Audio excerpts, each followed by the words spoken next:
पहले ही खर्च हो चुका होता है। तो जितना कलाम मुझे इस वक्त जहन में आ रहा था मैंने सुना दिया और थोड़ा सा और बाकी रह गया।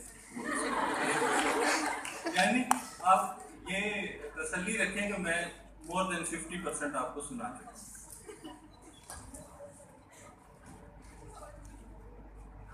मैं न बन पाया तेरा पर तू तो हो जा हो।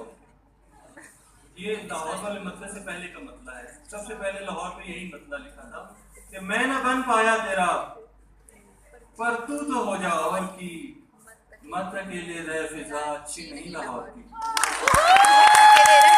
मैं न बन पाया तेरा पर तू तो हो जा और की, और बेटी डोरेमोन में गुम है, बेटी डोरेमोन में गुम है, बेगम एक सुल्तान में गुम है। बेटी डोरेमोन में गुम है, बेगम एक सुल्तान में गुम है। एक है टीवी खबरें कैसी, टीवी हो एक लेना पैसी। टीवी हो एक लेना पैसी।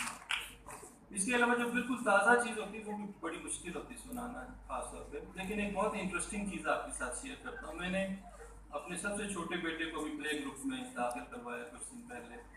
तो 2-3 दिन पहले उसने पहली नज़्म अपनी याद की। नज़्म थी, वैसे तो ये कहानी है लेकिन स्कूल वालों ने उसको नज़्म के तौर पर उसे याद करवाया। एक प्यासा कब्बा, कब्बा और प्यास उसकी। तो अगले दिन जब मैं उठा तो मैंने देखा कि लोटे के अंदर कंकर भरे हुए थे। तो मुझे अंदाजा हुआ कि उसी का काम है। तो उसको कैसे 4 मिसरों में मैं लेके आया हूँ कि याद बेटे ने कल कहानी की, याद बेटे ने कल कहानी की, प्यासे कब्बे घड़े में पानी की। काम ये भी हुआ है छोटे से, आज कंकर मिले हैं लोटे से।